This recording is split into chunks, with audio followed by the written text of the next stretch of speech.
আজ তাক বাংলা, দেশের ভরসা।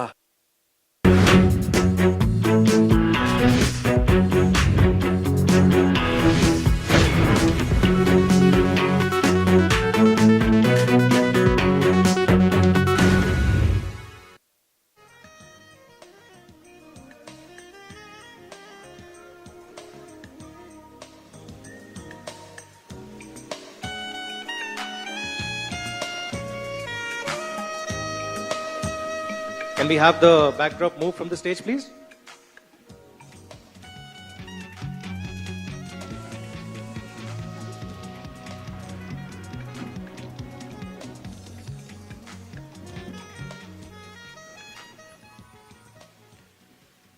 All right, after much excitement of photo opportunities, it's time for us to dive into some discussions. And thank you, Dada, for coming and joining us and for accepting the brand ambassador role for Bandhan Bank. We jump right into the year that announced the arrival of the Royal Bengal Tiger. This is 1996.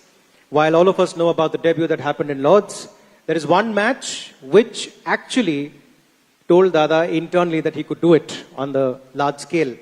So we go into Old Trafford on 26th of May 1996. We have a video to just show you. There is clean-shaven Tendulkar. Oops, not much used. That's a beauty from Dominic Cork. It's goodbye to Sachin Tendulkar. That was an absolute beauty. Just squared him up, took the outside edge, and India have lost their most important wicket. Gone 1 down for 11. It's goodbye to Sachin Tendulkar. Tendulkar gone for just 11. Lots of those numbers on the board. India 11 for 1. That's a good shot now. This is gone.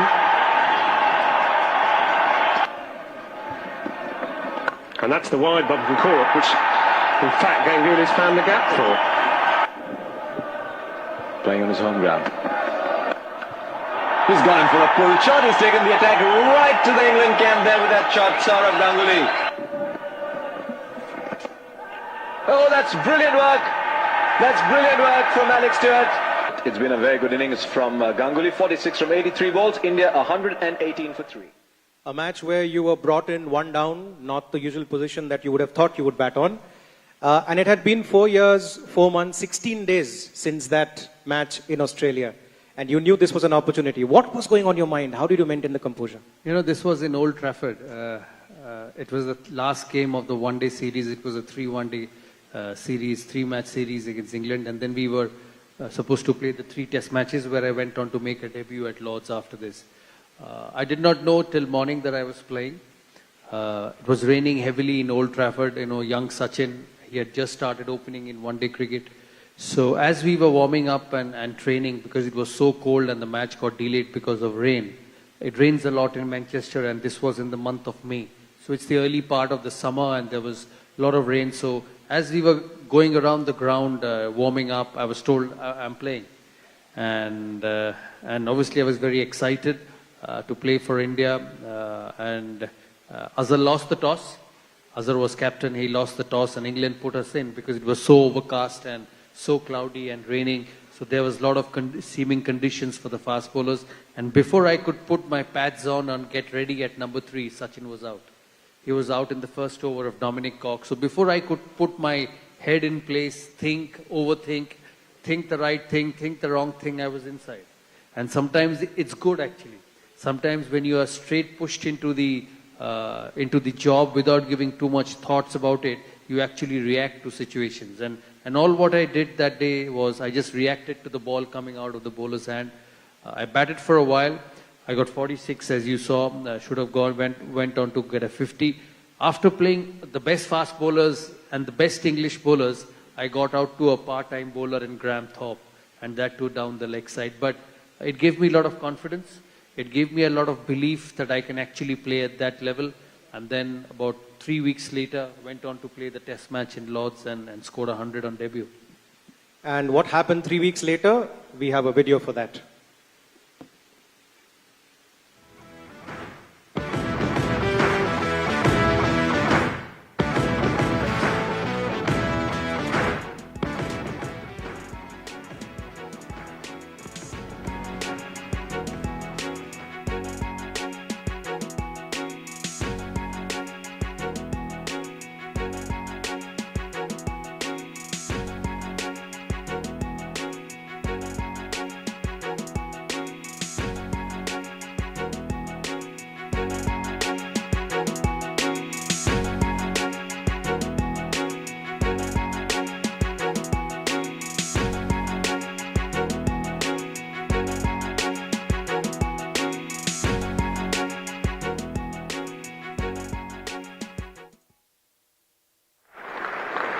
50 for Sourav Ganguly. And a very pleasant way to reach the landmark. 50 in his first Test match innings. Well, what a shot to reach his 50. Easily the shot of the morning so far.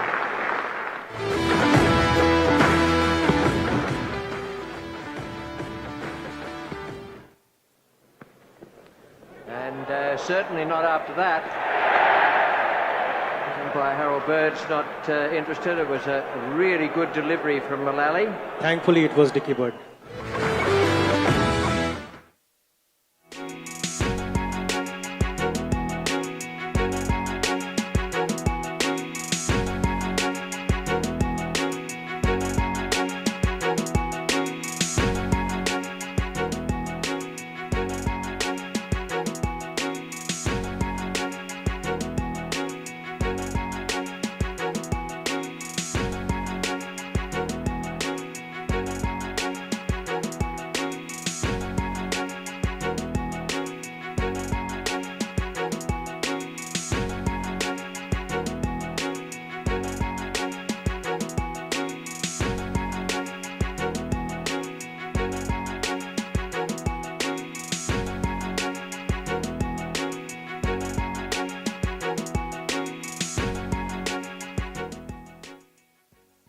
I'm just wondering if this had happened in Eden, and they would have brought the place down. But then a few years later, you told them how cheering needs to be done from the balcony of Lords. We'll come to that a little later. But what a debut, and we've seen the journey after that. But we've also heard it was difficult to be from the East to establish yourself in the national side, because the feeling was East se cricketer nahi ban sakta, koi captain nahi ban sakta. How did you handle this bias that was there towards the east of the country in the national side? I think before me it was the great Pankaj Roy, who played from the east and from Bengal. And then there was a long gap after that. Players came in, played 1 or 2 matches and did not make a mark and then had to be replaced. So I would be absolutely not honest if I say that, they believe that East lacked talent. East lacked talent at that level. There were a lot of very good players in the first class level, the domestic level, but when it went to the next level, they were not strong enough to go and get 100 or play for a long period of time. See, those things did not bother me, because I never believe in the past, I never believe in history. I only believe in that particular moment and that particular day.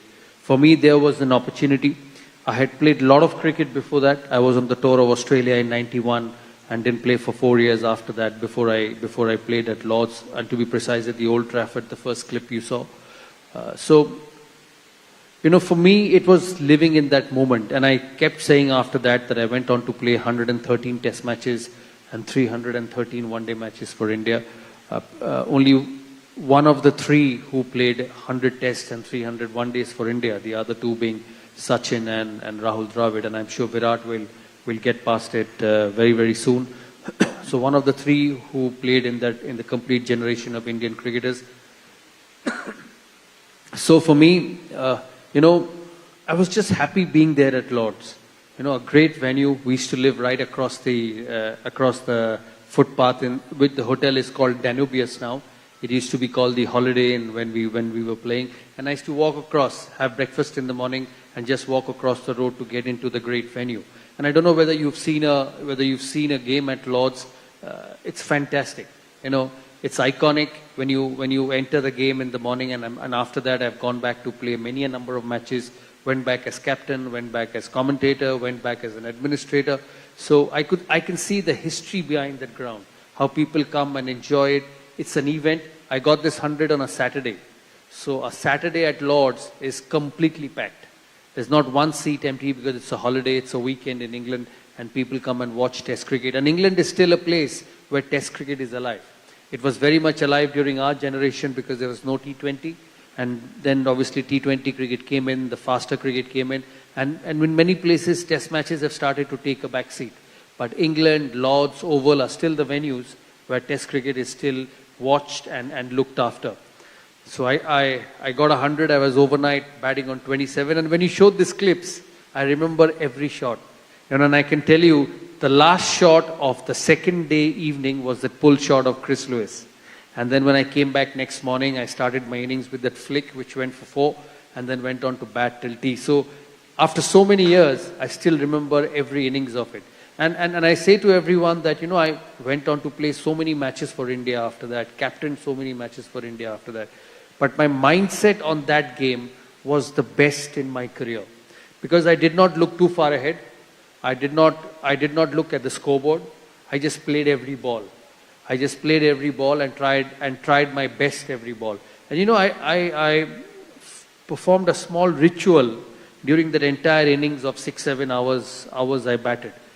I used to look to score every 10 runs. So when I took guard, my first target was let me get to 10.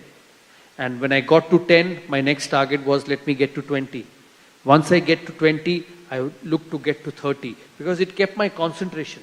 It kept me focused because sometimes when you take guard and look and say, I need to get 100, it's too far.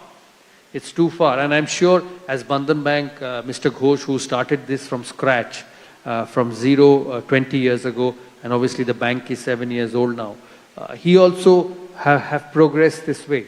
Today, deposits and assets are worth 1 lakh crore. I don't know exactly the number of customers you have around the world, around the country. 65,000 employees who work for Bandhan Bank. It's not happened the first day in 20 years. He's built it brick by brick, year after year, month after month, day after day, and he's achieved where he is now. And it's the same thing in life. It's the same thing in sport. When you look at quick success, it does not happen in anything. And for me that day, it was 10 runs, 10 runs at a time. And then after 6 hours, I saw I was batting on 90. So I said, I need another 10 runs.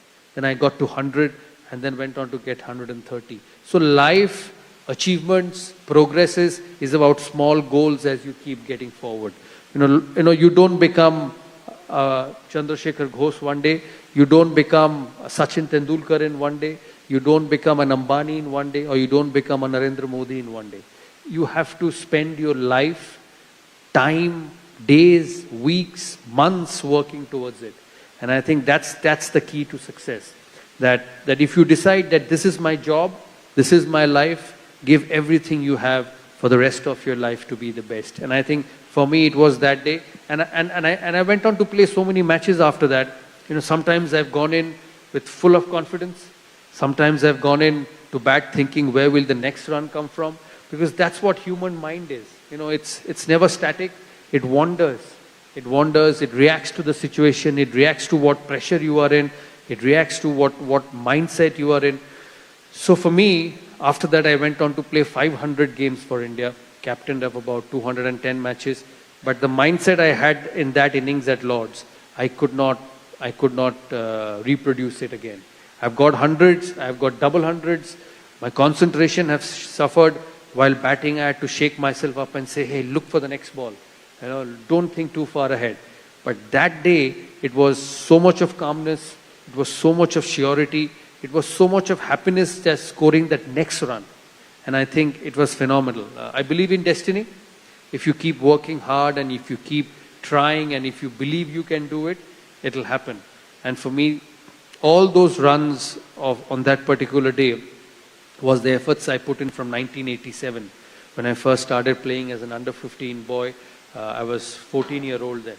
When I got picked for the state as an under-15 cricketer, then I went on to play for the under-19s, the country under-19, and then India. So it's a process which has taken me to that day. And then after that, I always say that, what success does to you is it gives you the confidence from within. Because in sport, if you get 100 on that day, it's for that particular day. When you come back the next day, the next game, you start from zero. You don't carry those runs forward. But what that 100 gives you is that belief that next day you come and you play well. And you have the ability to play well. Because for me, and I'm sure he's such a successful person, you've been in the corporate world for such a long period of time. Your life is about faith. It's about faith in yourself. Everybody gets tested. Everybody gets, rewarded. Everybody gets rejected because that's the circle of life. What remains constant is the faith in your ability which keeps you go through that circle. It's an interesting analogy that you drew towards Mr. Ghosh and your journey as well. And I would now jump right across to Mr. Ghosh to ask him the same question that I started with. The question being, Mr. Ghosh, when you were applying for the banking license, did you face a similar situation where you heard from a lot of quarters that you're from the East? How are you even thinking of getting a banking license? Did that happen to you as well? Thank you, Apurvo. Same way, whatever the Sourav Ganguly mentioned, some of the point, I'm not different on that. Given that another history of India and Eastern India, actually the hub of the bank. If you say the State Bank of India, United Bank of India, all are born in here. And now it is in national controlled, financial industry controlled by that bank. That is the one side. When we started, that time is not in that favorable condition on that. For that reason, every steps, we are taking some of this feedback negatively. And I felt that negative feedback given the inspiration to me, I'll be like to make it in a success. So that is the one point I got on that. When I first decided, if I say that as an NGO, NBFC, the first 2010 I decided I make as a NBFC the largest microfinance institution in the country. When it has come, then next steps has come in the mind. What is the next? How we can be like to. Then 2010 I decided on why not I become a bank. 2010. And that time people are not thought about it. And my industry people, all our people say me, it is a mad. Microfinance institution, you become a bank.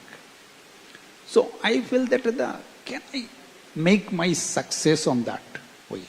That is my confidence. I like to make a success on that. And I talked with the best consultant in our country to support me to apply for a bank license. And he said that he called me to Delhi, 2-3 meetings done. Every meeting he said that you are not eligible to get it. Don't spend the money. And he refused me. And finally, I have not get his support. And I have been taken a very medium class of one consultancy. Okay, fine, I would like to apply. All of these things is a challenge. No, but my internal team has given the confidence to me. They said, we'll be like to try. Why not? We can. So that have been helped on that. So I have been, same line say that the confidence is a own confidence is the best way to make in the next level of the success. And one success is very correctly mentioned, Dada, on that. Very small goal. Success and then make a confidence build up and again the next goal. Not in a one-time goal on that level. So that have been helped us on that. Eastern region always isn't, now it isn't based on that. No, thank you. So here we have the two stalwarts from East, from Kolkata, sharing the same roots, one establishing himself on the global front and another building an institution that today is present across the country. So spreading the roots, spreading the wings. Now we come to that eventful year 2001 and we come a few kilometers away from here to Eden Gardens. Australia were the visitors here. Wankhede was a loss before Eden Gardens, and Australia were on a 16 test match winning streak. Australian team, all put together, had played more than 600 test matches cumulatively across the players. How many for the Indians, young team? About 300, about half of that. Even if you remove Steve Waugh and Mark Waugh from the equation, still the Australians were at least about 50 test matches more. Test match is about experience. Australians had huge loads of it. First inning did not end up well. Followed on to win the game. Another question. After the first inning, before going into follow-on, what was discussed in this dressing room? Because I'm sure the inning would have given some bit of jitters saying that, okay, we are going to do again what we did in Wankhede. How did you boost the morale? What was discussed? It was very tough that day at Eden Gardens. Australia got about 400 in the first innings. and we were 190 all out in the first innings. So they had an opportunity to make us follow on, which they did. You know, we had no discussions in the dressing room. Sometimes when things don't go your way, I've realized over a period of 20 years now is that you just let it be and you just work. So I remember coming back after that morning session, we got all out on the third day in the first hour. In the first hour on the third day, VVS Lakshman had got 60 and we were all out for 190. And as the batting unit entered into the dressing room, Steve Waugh asked us to follow on. And I remember sitting with John and Sachin and Rahul, and we did not discuss anything. All what we did was that we got into a huddle and said to everyone, just go and play. Go and look at your individual performances and go and do the best you can. The only change we made was because Lakshman was batting, had got a 70 odd in the first innings, and because he was in form, we told him to bat at number 3. And then things happened. Many people have asked me that what did you do to get 600 in the second innings? I said nothing. You know, I said if you expect the Indian team to recapture or recapitulate the same in another test match, I don't think it will happen. What happened that day at Eden, from the morning of the third day till the morning of the fifth day, was an absolute freak. And sometimes, you know, Almighty reserves the best for you. When you work hard, when you are honest, you get the best in life. And it's happened to Chandrasekhar Babu as well. You know, as he said, he found hard to get the licenses. People were saying he did not have the requirements to get into a bank, but he persisted, he believed himself. He had worked over a period of 14 years before that and said that, I'm going to do this. And I think it was the same that afternoon at Eden Gardens. We went into the fourth day without losing a wicket. The entire fourth day, I remember getting out on the evening of third day. I got 50 odd in the second innings, and we were 220 for 4 when I got out. I was batting at 5 and Rahul was batting at 6. We had just gone past the Australian score. And Rahul walked in, Lakshman was batting on the other end, about 80 or 90. And then what happened afterwards was history. The entire fourth day, India did not lose a wicket. And we finished at 600. I remember that evening, after the fourth day finished, both Rahul Dravid and VVS Lakshman were in the dressing room on drips. It was a hot day in Calcutta, and they batted and batted and batted, and they got dehydrated. And they went on to drips after the day's play. And I still remember we came on to the fifth day, and me and John, Australia was a great side, probably the best side of that generation, and I think the best side I've seen in the last 30, 40 years, the Steve Waugh-led side. On the fifth day morning, as we kept on batting, and I kept on walking up to John and saying, when do we declare? When do we declare? So every time I would go to him, he would say, hold on, let's get a big lead, let's get a 400 lead, because this Australian team is so good. They're capable of getting 350 in a day. So his mind was, the next test is in Chepauk in Madras, where India doesn't lose. So let's save this test match and go in with an opportunity to level the series in Madras. In the first hour, Eden Gardens was packed. There was 125,000 people, because in those days, they used to have those cement seating areas, not the bucket seats now. So it was a packed stadium, and I got a small message from my father who was watching the game from upstairs, and it was an hour after the start of the play on fifth morning. So I played in Calcutta, born in Calcutta. So he sent a message through one of the staff in the dressing room, telling me, how long are you going to bat? When are you going to declare? The entire stadium is asking that question, and you're sitting in the ground as captain and not taking a decision. So I still remember vividly, I went on to John and said, John, we must declare. John said, no, another 30 runs. I said, no, let's put this at this 360, we are ahead. Whatever happens will happen. If Australia are good enough to get 360 in 5 hours, let them get it. So we declared about half an hour before lunch. Australia went in at lunch, no loss, 30 odd. And then things started changing after lunch. We got 3 wickets During that session from lunch till tea, I dropped Steve Waugh at backward short leg just before tea. And I still remember that look he gave me as he walked back into the tea time saying, and I could see it on his face that, probably we have managed to save this test. He came back after tea. First ball he got out, flicking and caught at backward short leg. And then we got 7 wickets after tea. So for me, that game was a freak. And since then, from 2000, now it's 2022, I don't think any team has had the courage to follow on oppositions. Because every time they would do it, the captain would think about that game, hope this team does not come and do it. So for me, I don't think it will be possible to repeat that test match. But what the test match and the test series, we went on to Chennai and win the series 2-1. So what that series did for us is completely transformed the team. Situations like this, moments like this, transform individuals. And I think Indian cricket got transformed on that day, and the next 5 years, we just got better and better and better, whether it's in Australia, whether it's in Pakistan, whether it's in England, and we just kept winning and becoming a better team. And we all know, we saw that match, and I vividly remember each time the camera would focus on you in the dressing room and you were standing and almost no nails on your hands because you were biting each one of them. And every pair of commentator would say, surely now they're going to declare. But it was just not happening.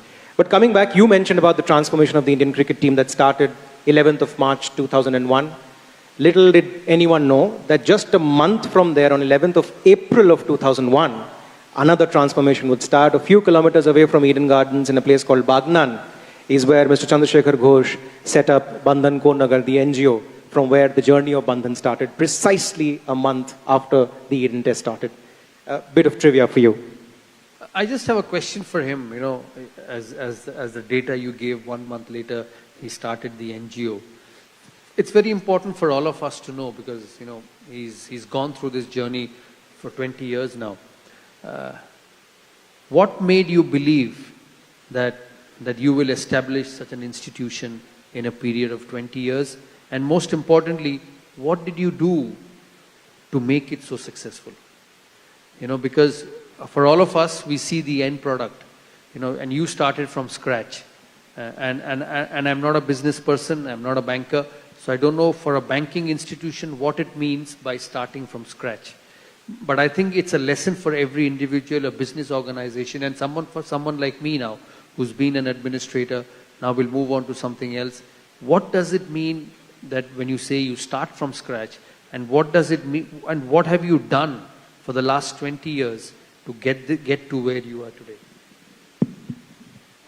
Thank you, Dada. Very appropriate the point on that. What I feel that any success depend on the team.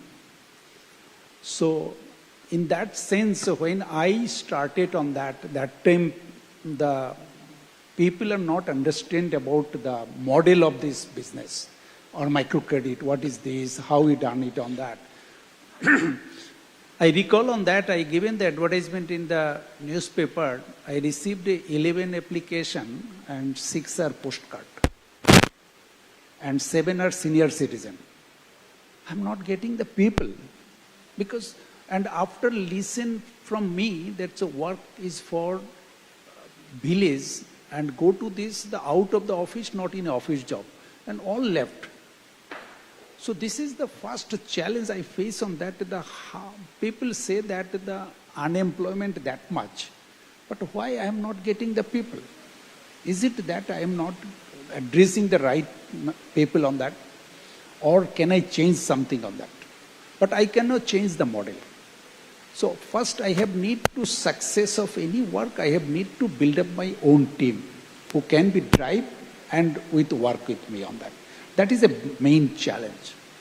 Then I have been trying to take the people from relatives, they are also not interested. Friends, they are also not interested.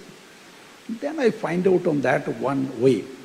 I can be like to find out some people from the rural who are not first division, not second division, just simple pass, higher secondary.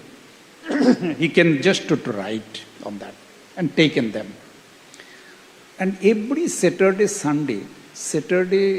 evening to Sunday up to night, 2 a.m., I given the training to them. How they work, what types of work, how they talk with the people, how behave with the people. So this is a behavioral type because the calculation is not needed for them. Calculation, everything is a very simplified on that. So that is the one side, and those people are actually built up, helped us to transform to this level. Are they still with you? Till now they are in the senior management level. So I feel proud on that. Then these people that nobody get the job. They say that no, I am not eligible to get the job. No, but they are built up themselves and changed themselves in such a way. I also surprised on that, how they are coming on that.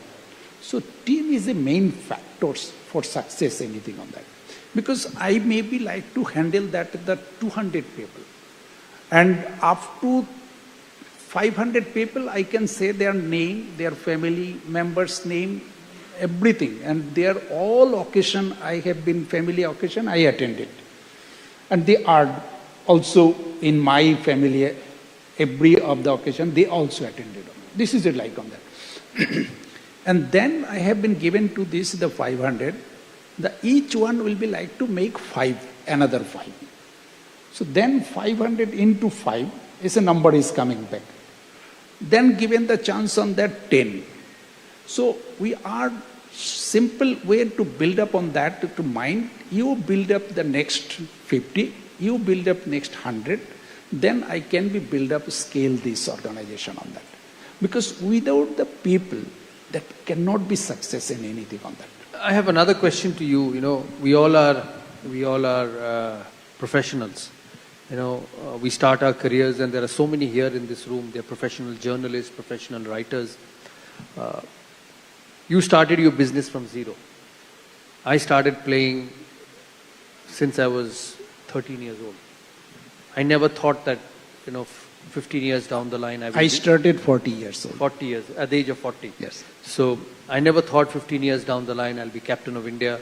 I'll captain for a long period of time, play so many matches for India and be successful. Now, in every profession, there is risk. In every profession, there are insecurities. Like as you said, when you started, you were new, you did not have a name, you did not have enough deposits, so people obviously wouldn't support you.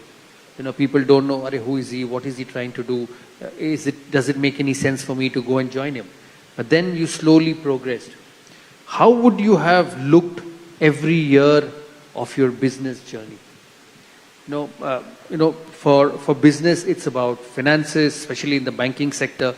It's about managing the expenses and the income, the costs, balancing factor, expanding, marketing, because you need people to know that Bandhan is a financial institution and now a bank. So you had to balance all these portfolios to be where you are today. So how would you manage the business? And if you could say it in short, that what is the secret for all individuals who start from scratch, who go through the risks of being not successful, who go through this process of trying to be successful, and then over a period of time achieve success? No, this is also last time also you mentioned from your speech on that. Every goal, every small goal, success, and then inspiration has come to the next one on that. I am also the same way on that. If I say that at the first, I believed on that, the small is beautiful, but big is necessary. Because country is so big, population is so much, I can be like to any amount grow if I have the team member which have the skill on that. This is one side. Next side on that, how I can simplify the system process. If I simplify the system process, then immediately it can be like to implement on that. I given the one point on that. I given to my colleague also. When the rail line are good, train automatically run. Any number of you keep the compartment, that is not a problem. it will automatically run. Maybe the speed will be slow or speed will be high.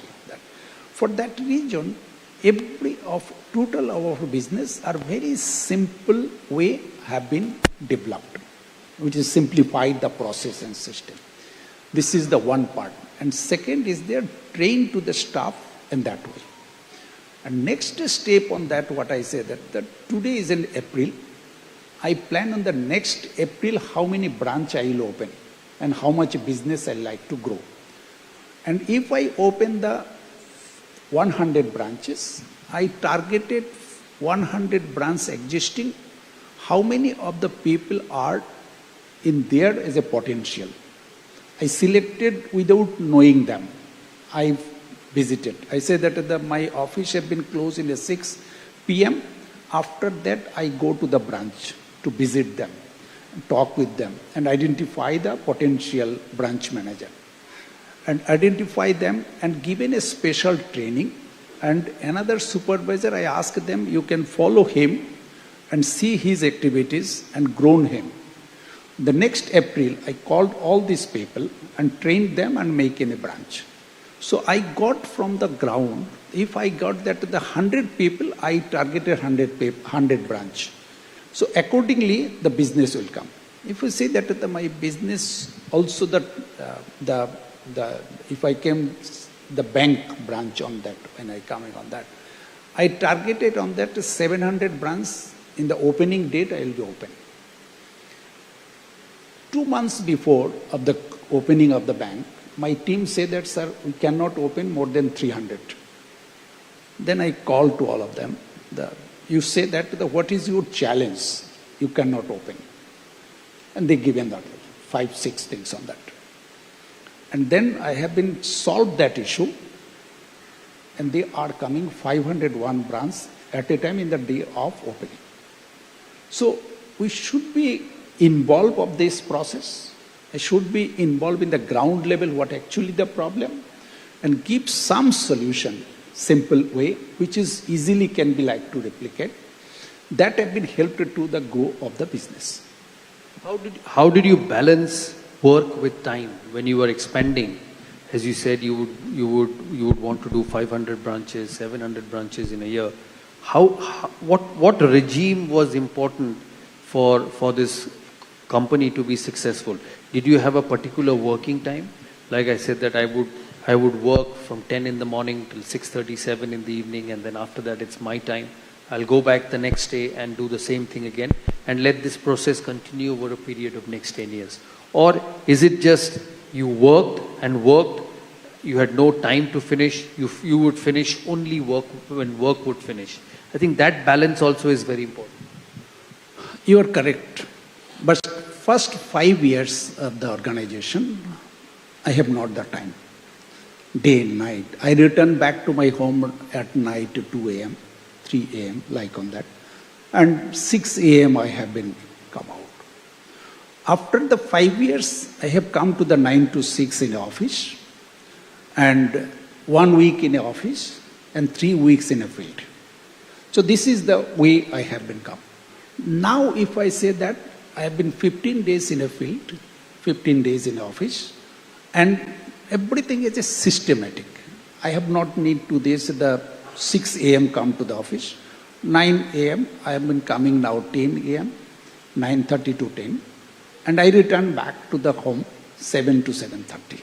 So now it is coming to the system because many of things I have been developed such a way which is automatically they are running on that.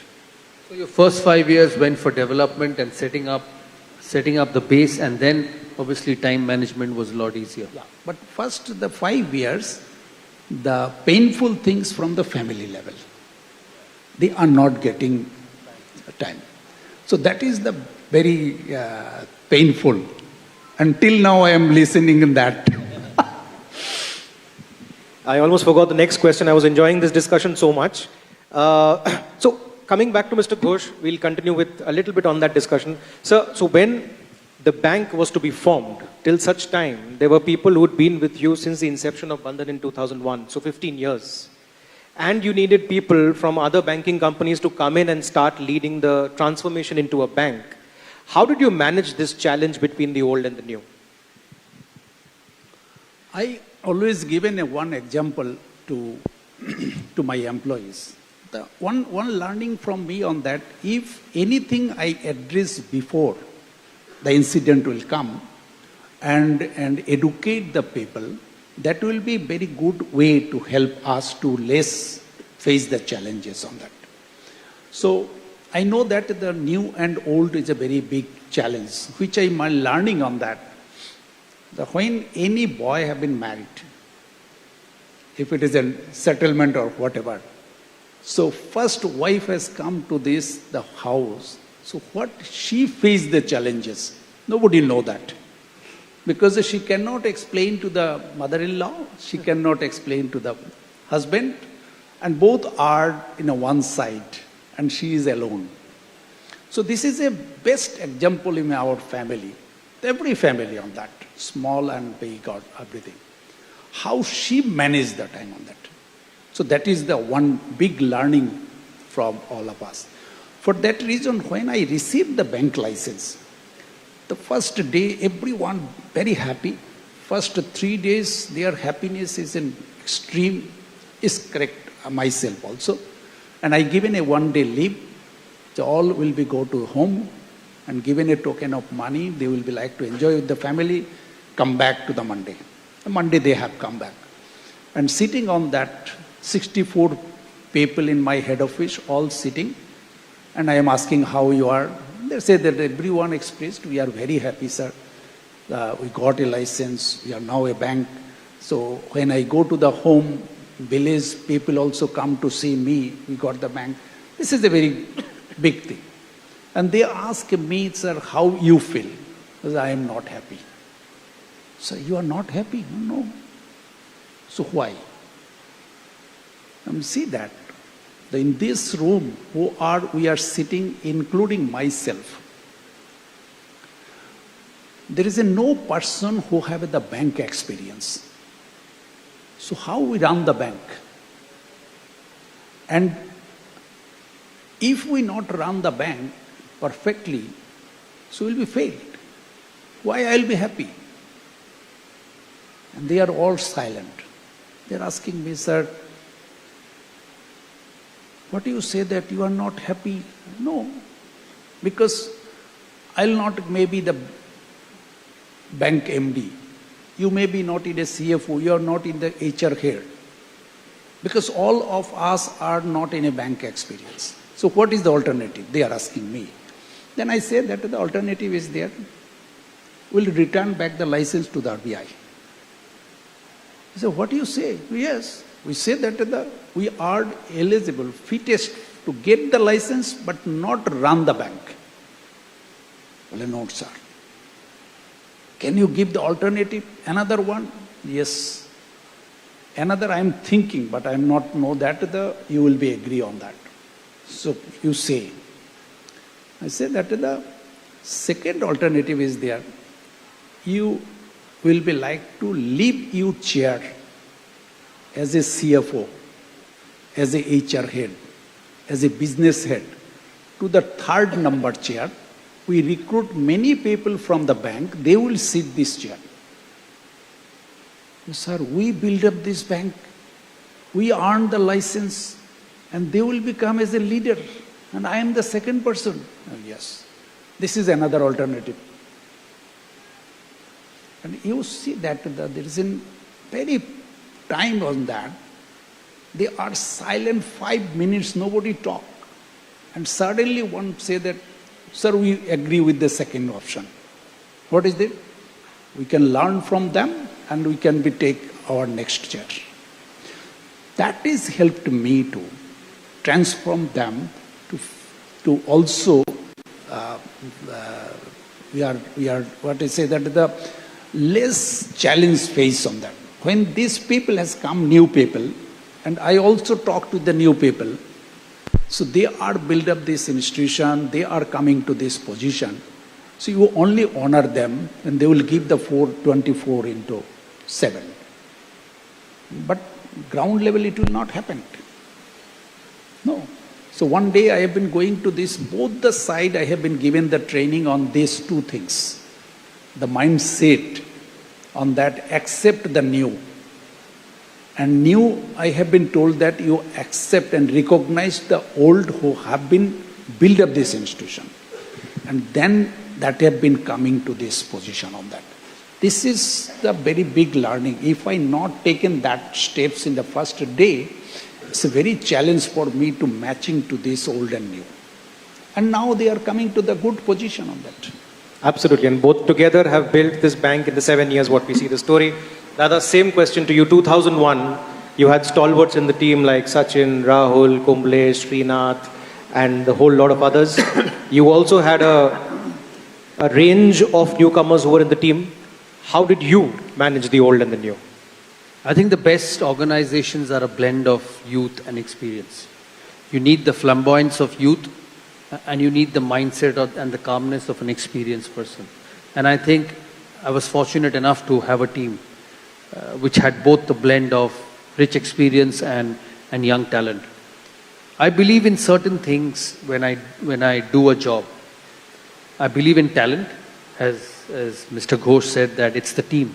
It's the people who drive the organization. And if you read the successes of great business people, they say the best investment and the most important investment is the investment in talent, because that actually takes your organization ahead. Its infrastructure is there, machinery is there, raw materials are there, but it's the talent which actually drives the business or drives the team. I led a team where everyone could have been captain of India before me, and I considered myself fortunate to captain them. Sachin was good enough to captain, Rahul was good enough to captain, Anil was good enough to captain, VVS was good enough to captain, and among all of them, I became captain. So for me, I had to strike a balance with those experienced players. And the best thing which I did during my 6 years of tenure as captain is made them leaders as well. It was not just my team. It was Sachin's team, Rahul's team, Anil's team, Sehwag's team, Harbhajan's team, Zahir's team, Lakshman's team. And I got them responsible. When I would sit and pick a team, I would sit with all 6 of them. What is your opinion about X? What is your opinion about Y? And I would listen to them.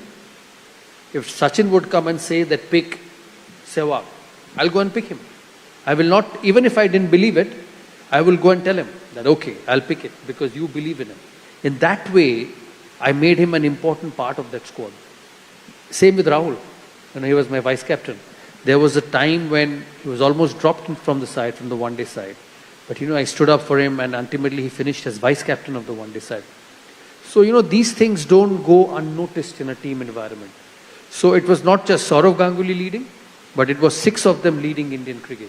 And so when they went out to bat, when they went out to bowl, they felt that this is my team. I am responsible for it winning, I am responsible for it losing. And created a fantastic atmosphere within. And I think that was the reason we changed. We played as one. We identified small performances. Say a Kaif and a Yuvraj. One batted at 6, one batted at 7. They never got an opportunity to get hundreds. But they would get a 40, a 30, which would win matches for you. You identify those contributions. You highlight those contributions. Because a Ganguly or a Tendulkar or a Dravid at the top got an opportunity to get 100 because they batted more number of overs. But when a Yuvraj came in at number 6, 20 balls left. Kaif came in at number 7, 30 balls left. And they contributed to your win. So as a leadership group, as a team, you identified their contributions in the same manner as the ones at the top who got hundreds. In his organization, it's not just about him. It's that small, down the level individual who goes to customers and says, do a Bandhan bank account, put in a deposit, try us out, we'll give you more interest, your money is safe with me. Those are as important in the organization as he is. And I think that's how you build organizations and make it into a successful unit. And now the frontliner will have one more line to say other than what all you said. I add the one point to that, Sourav. So, the timely also give to the recognition of the team member. who are success, immediately give the recognition, it will become to double his inspiration. And that is the best way team building happen. Absolutely. And what all you mentioned that, the frontliner would go and say, we have this, try us out and all. And now he'll probably also say that Sourav Ganguly is a brand ambassador as well. Right? Thank you, it's an honor. Okay. Moving on to that one match that we all remember for an iconic moment that happened on a balcony in a place where people are not seen without a suit and a tie. Right? But before we get to that moment, here is a video just recapping that trophy.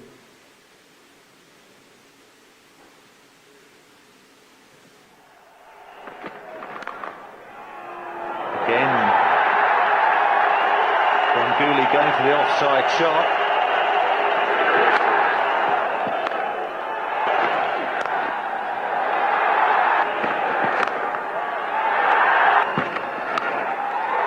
Carved away again.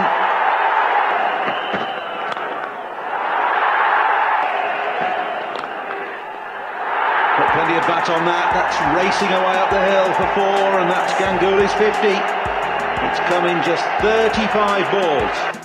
Any batsman who would bat with Sehwag, you would think Sehwag would be on 51 and the other batsman on 21. That day, Dada started the aggression. Brilliant.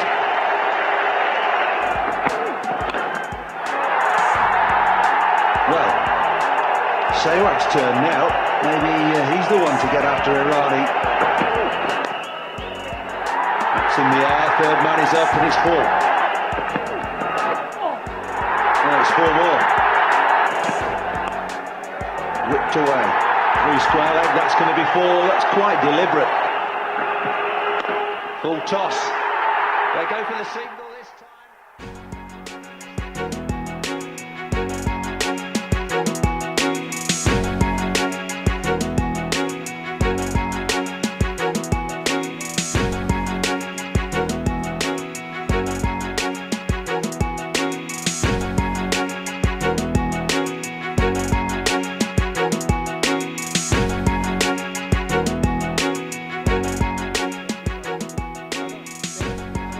Story about when Sehwag hit those 4 boundaries and Irani over. We had got off to a great start. As you saw, 78 for no loss, and I think this was about 8 or 9 overs. We were chasing 325, and in those days, 325 used to be a lot of runs in one-day cricket. So I went up to him at the start of the over and said that, Viru, we've got a good start. I think we can win this game. So let's not miss this at this stage. We have a long batting, it's a good wicket, it's a fast outfield. We'll get to 325. So he was on strike to Irani, and he hit the first ball, as you saw, over mid-on for a 4. I went up to him, tapped the wicket and said that we've got 4 runs at the start of the over. Let's look at taking singles. We'll finish with 8 and 9 runs and over, and we'll be in course for the chase. He said, yeah, Dada, chinta mat karna. Next ball you saw, it was pitched in the middle stump and he played it past point for 4. So I went up to him again and said कि 2 ball में 8 run आ गए, अब आराम से ही खेलना, क्योंकि हम नहीं चाहते कि विकेट चला जाए. कहते हाँ आप चिंता मत करना. The third ball he hit over mid-off. He hit over mid-off for 4. I again went up to him and just looked at him and smiled. And I was angry from inside, or rather worried from inside कि यार ये कर क्या रहा है, because the match is in our grip. Let's not lose this. The next ball again he swept. He swept from the middle stump, and if it would have missed, he would have been plumb out. So I went up to the end of the over and said, तेरे को जो करना है कर, मैं कुछ बोलूँगा ही नहीं तेरे को अभी. But then I realized when I finished, when we won that game, and when I went back to the room, and I actually recollected that incident. So I said to myself that, why did you have to do this? By going and telling him every ball, I'm trying to restrict his thought process. Because at the end of the day, cricket may be a team sport, but it's individual as well.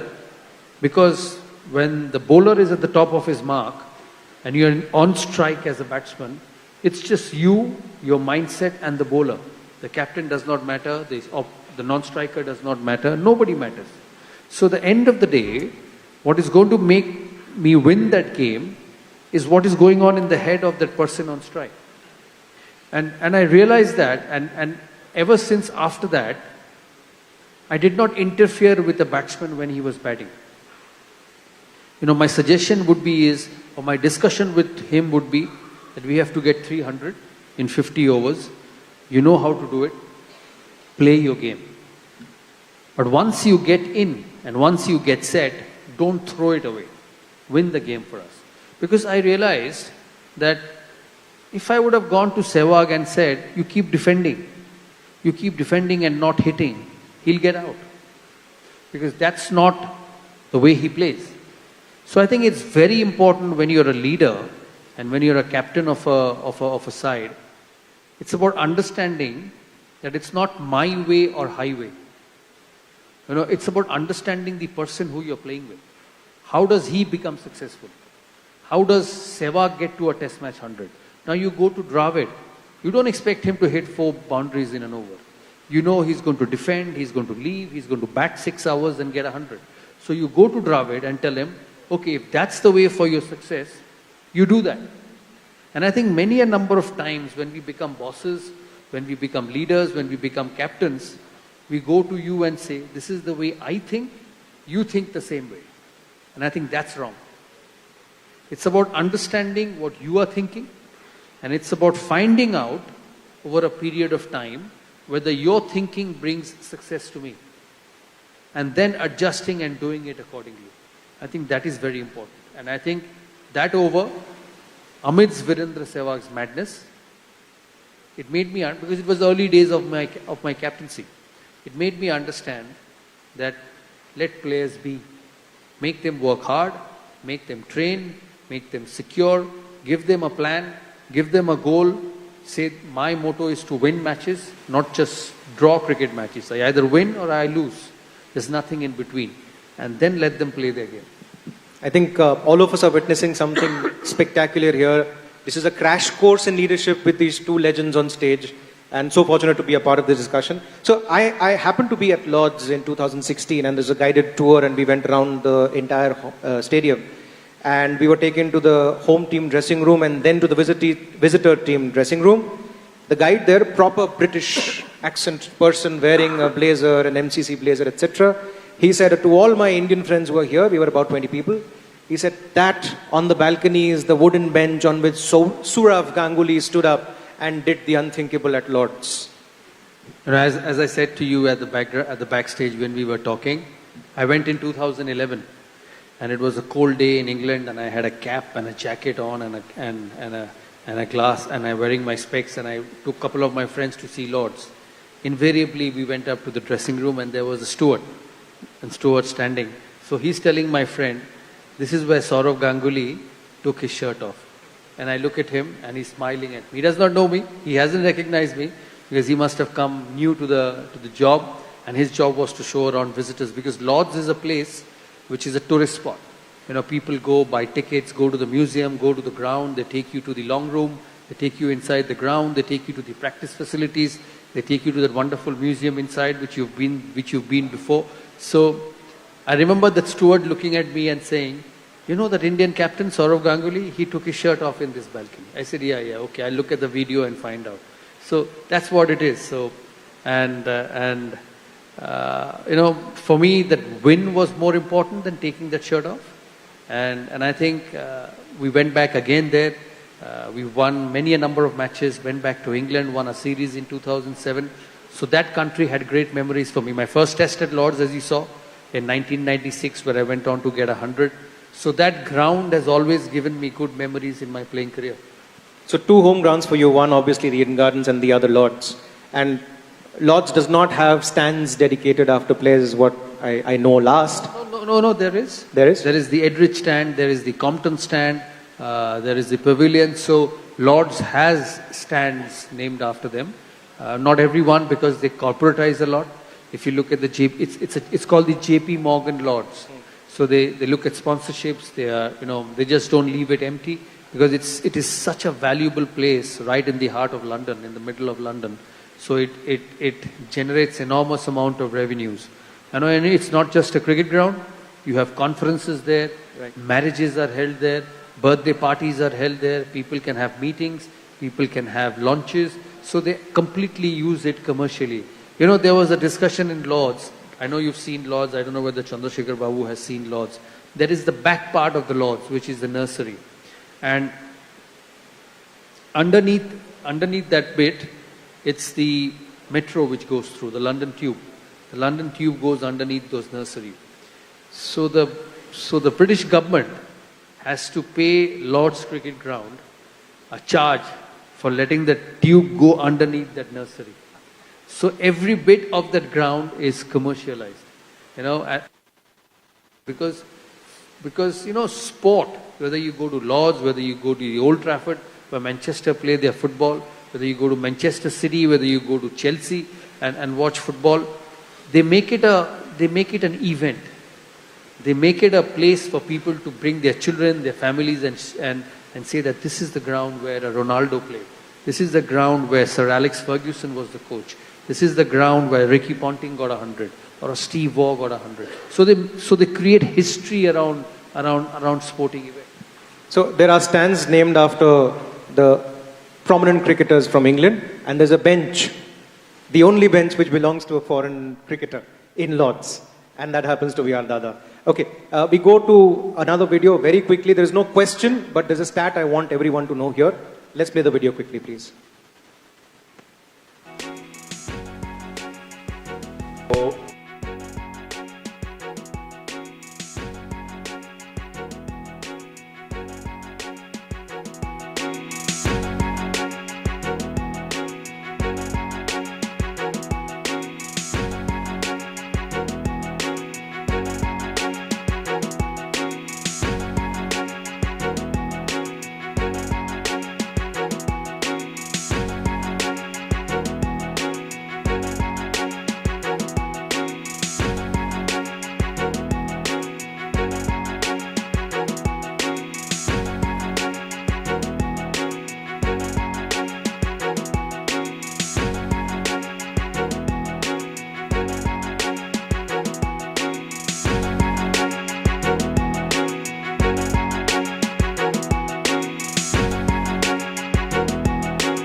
There were players who played in that team who went on to serve Indian cricket very well for many years after that. In the 2011 World Cup team of 15 people, 7 were players who had either debuted under Dada or had blossomed under Dada's captaincy.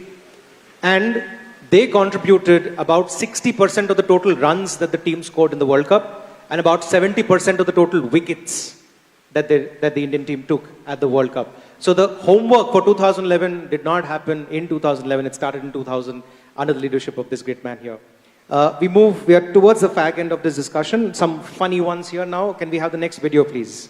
दादा की एक और खास बात थी कि दादा का कभी खराब टाइम आता था ना तो टीम में जिसका अच्छा टाइम चल रहा है उससे कुछ ना कुछ ले लेना तो बेसिकली उसका अच्छा टाइम ले लिया, अपना खराब टाइम दे दिया।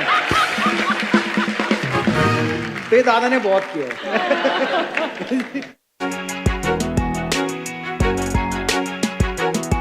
Answer on that is that clearly there was a feeling of friendship with even within the new and the old, that camaraderie, that warmth in the relationship, right? What was Dada on field versus off field? But before you answer that, something about what he just said, if you could tell us. Yeah, I used to do that. I remember I wasn't scoring runs in Sri Lanka, and we had to go to South Africa after that to play the one day and the test series. So before the first game, and Harbhajan Singh was in great form.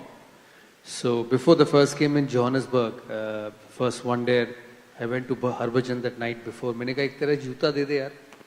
कहता मेरा जूता लेके क्या करोगे? आपके पास इतने जूते. मैंने कहा देना यार. तेरा जूता तूने 5-6 विकेट किसी से लिए हैं क्या? कहता हाँ वो जूता पड़ा हुआ है, मैंने 5 इस पे श्रीलंका में लास्ट टेस्ट में 10 विकेट लिए हैं. मैंने कहा वो मुझे दे दे यार. कहता मैं किससे डालूंगा? मैंने कहा मैं बैटिंग कर लूँ फिर तू उससे बॉलिंग कर लेना. So I went to Johannesburg, took that shoe, batted, and I got 100. I got 120 that one day game, the first one day game, both me and Sachin got 100. So these are funny things we used to do. We used to get loads of clothes when we play test matches and one day matches, shirts, trousers, training shoes. So if I would have scored 100 with a shirt which I batted with, I will use that same shirt every time I batted for that whole year in the test match. So what I would do is, if once I finished batting and I had to go back and bat the next day, I wouldn't send it to the laundry because laundry would take time. I would come back to the hotel, go to my room and wash it myself, hang it, and then next morning wake up, iron it so that it gets dry and go and play with it. My wife used to do that, She used to tell me, Harry, you got so much of clothes. Why do you want to wear the same trouser, the same shirt, even the same socks? I said, don't ask me so many things. Go and wash it. Go and wash it and make it ready for me tomorrow morning. So she would do it. These are small things in life which you do. I used to always wear the left pad first. Every time I would go into bat, I would take the left pad and tie it up and then put the right. These are small beliefs. Like you see when people go to work in a Bengali family. My mother, every time I leave, she would, and I would be about to get out of the door, she would call me from that far. Hey, wait. I said, I'm in a hurry. I have to go. I'm already late. She said, no, wait. And she's old. So she takes a little bit of time to walk up to me. So she'll take the picture and put it on my head. So another 5-6 minutes would go in that. But you would have to do it. So that's the way it works. I'm sure in your life you've had your good times, you've had your bad times, you have your beliefs, you have your faiths, and then you react accordingly. So what Sehwag rightly said, very correct. I couldn't use any of their bats because my bats were different. My bats were half inch longer than what Sehwag or a Sachin would use. They would rather take my bats and use it, cut it from bottom. So there used to be days when in the tour I used to carry 8, 9, 10 cricket bats and say Sehwag is coming to my room to have a chat or a coffee, or Rahul would come. I would put the bats in my cupboard and lock it ki leke na chale jaye yaar. They will pick up and say ki dada ye bat acha hai, mujhe de do, main kal isse khelunga. So I couldn't say no to him, but I need to use that bat. So I used to hide them. I hope they don't see it and don't take my bats away. So these were great moments, whatever you do in life, I keep telling everyone, the best days were when you played for the country. I've seen so much after that. I've been president of CAB, I was president of BCCI. I'll go on to do bigger things in the future, but those 15 years will be the best days of your life when you woke up every morning to be successful. When you left the ground, when you left the hotel thinking that, it's an important day for me. If I don't score, I may not be picked again. But at the end of the day, when you went on to score 100, you felt the world is the best place to be in because you've been successful. And I think it's the same thing for him. When he started from scratch, or for you, when you started your first job, you started from scratch and you woke up, he said you'd work till 2 in the morning, get up next morning at 6 o'clock and go and find a customer to invest. And now what he sees is all the byproduct of all the hard work he has put in over this long period of time. So whatever you do, how much money you make, and I keep telling people, when you become as big as him, when you become as big as an Ambani or as big as a Warren Buffett or the richest people in the world, you don't need that money for you. You only need that amount of money to be happy. But what you create for everyone remains. So in my journey as captain, it's not just the runs I scored, It's not just the wickets I took, but what these people have remembered even when I have finished. And you go around, you go and ask Sehwag, you go and ask Bhaji, you go and ask an Ashish Nehra or a Zahir Khan. You'll probably hear the same thing. Because as a leader, you've made careers. You've made careers of people. And when you look at him, when he finishes 10 years down the line, because everybody finishes, there's nothing permanent in life. And when he goes back and when he meets someone like you know, you go up and tell him with respect that, you know, you made me smile as well. And I think that is very important. Absolutely. What you leave behind as legacy more important than what you earn throughout your life. We've come to the last video now. Again, a light video with one of your dear friends. And this is not on the field. This is while commentating. Let's have the video, please.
Absolutely not.